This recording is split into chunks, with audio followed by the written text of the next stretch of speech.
In the last video, I challenged you to think of a way that you could prove that material particles, matter particles, have wave-like properties. And now I'm going to reveal what that method would be. In last week, we learned about interference and diffraction, and we learned about the Young's double slit experiment. Well, if matter particles, like electrons, have wave-like properties, if we shine them in a Young's double slit experiment, we should see an interference pattern on the wall, right? So let's say that, I have my Young's double slit situation, and I have a wall over here, and this length is L, as it has been. If we just fire a whole bunch of electrons over here, this nice stream of electrons, if they have wave-like properties, then we should see a whole bunch hit here in the middle. We should see a whole bunch hit over here and hit over here, where m equals 1. And we should see a whole bunch over here, where m equals 2. And there should be these blank spots in between, right? If electrons really do have a wavelength, there should be an interference pattern, right? Now, if they didn't have a wavelength, you do this experiment, you would expect to have just two humps. One hump in front of this little slit, and then another hump over here in front of this little slit, okay? But what do we see? When they first try to do this experiment and they try to see if electrons actually do form an interference pattern. Remember, the only way this interference pattern happens is if electrons have a wavelength. That's the only way. Otherwise, you'd have just two peaks right here, right in front of the little windows. Scientists have done this again and again and again and again. And if you look at the next slide, you can see the results. You do actually get an interference pattern, as is shown by those dark and bright fringes on this slide. That is remarkable. And it's even more crazy. They decided to slow this beam down, slow it down. So it's trickling one electron at a time going through these two slits, right? Now, it turns out that if you do it one electron at a time, you still get the interference pattern, which means that an individual electron is acting as one wave going through both slits at the same time and interfering with itself. One electron is interfering with itself. This is mind-blowing and strange and weird. In fact, so strange and weird that the physicist Richard Feynman, if you look at the next video, said, if you tell me you understand quantum mechanics and you think this makes sense, and meanwhile, this is one of the fathers of quantum mechanics. He says, if you think quantum mechanics makes sense, then you're either understanding it wrong, lying to look smart, or you're on drugs. And that's paraphrasing, but he says approximately that. So this is strange. It's a strange result. And I'll make it even a little bit stranger. It turns out that if we just put some sort of little device here and a device here that, shows us whether the electron went through one slit or the other, as soon as we know which slit the electron actually went through, the interference pattern disappears, right? And there's a huge debate in quantum mechanics about what's actually going on here, and what is the mechanism by which, as soon as you're able to measure scientifically in a lab, measure which slit the electron goes through, the wave-like properties disappear and the electron acts like a particle again. But as long as you don't measure it and we don't know what's going on, you get this interference pattern. And this again has been confirmed over and over again. And this debate is raging right now. It's been raging, ever since the 1930s. And if you want a very interesting book that explores this debate, it's Something Deeply Hidden by Sean Carroll.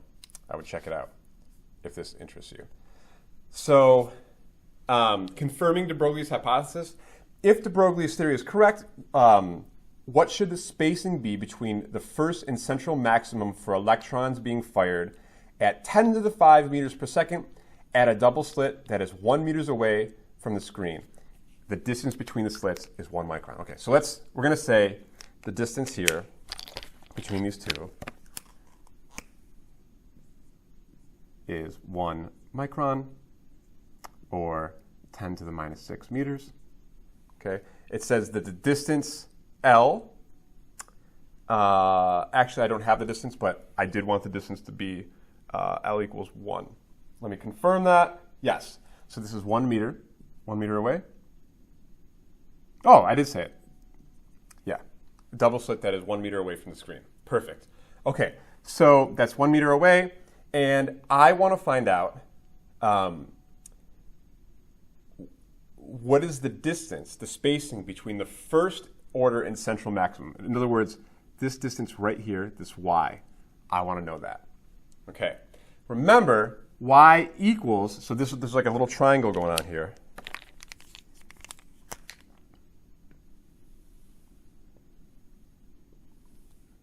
Right, and if this is theta, okay, tangent theta is opposite, so y over adjacent L. So this y should just be L tangent theta. Okay, now in order to solve that, we need to get theta first. Okay, well, let's get theta. So remember, the relationship for any Young's double slit experiment is simply d sine theta equals m lambda. And so we want the angle for the first maximum, so that's m equals 1, so I'm going to put in 1 for this. We know the spacing is 10 to the minus 6 meters. M is 1, and lambda is, we don't know, do we? It does not tell us. It only tells us the velocity. How could we possibly get the wavelength if we only have the velocity of the electron? Well, remember, we know that the wavelength, or the de Broglie wavelength that we call it, is just Planck's constant divided by the momentum, or mv, right? But this is an electron, so we know the mass. So the Planck's constant is 6.6 times 10 to the minus 34 joule seconds, divided by mass of an electron, which is 9.1, times 10 to the minus 31 kilograms, times the velocity of the electron, which is 10 to the 5 meters per second. Right? If I put all that in, I get a value of 7.25 times 10 to the minus 9 meters. So I just want to put this in here for the wavelength. 7.25 times 10 to the minus 9 meters. Okay, lovely. Very, very easy to put that in the calculator. Do the inverse sign, blah, blah, blah, divide, blah, blah. All right, I get a theta of 0.42 degrees. Very, very small. That is what we should expect. 0.42 degrees. That means that now I can easily solve for my y, right? The question is asking, what is the spacing between the central and first maxima? That's y. So y equals 1 meter, right? L is 1 meter, times tangent of 0.42 degrees. I get a value of y being about 0.0072 meters, or 7.2 millimeters. Okay, we did it.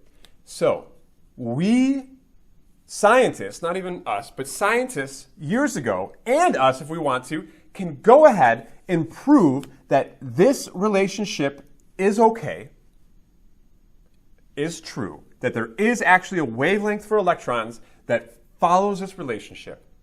If we do this experiment and we measure the distance between those two slits with a little ruler, and we see that we get 7.2 millimeters, we have proved that de Broglie was right, and it turns out he was, and now suddenly we live in this crazy, strange, magical world where on the subatomic level, at least, you have matter particles that behave like waves. Crazy. Now, I still haven't told you what those wavelengths actually mean or what it has to do with atoms, but we're going to get there in the next video.